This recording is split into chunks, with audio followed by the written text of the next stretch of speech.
Soros సంస్థల మీదన Trump ఘాటైనటువంటి దాడే చేశారని చెప్పాలా.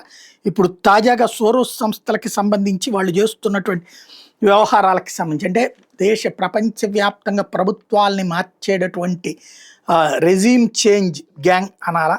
అదే సందర్భంలో వామపక్ష భావజాలాన్ని రుద్దటం కోసం చేసేటటువంటి అరాచకం అనాలా.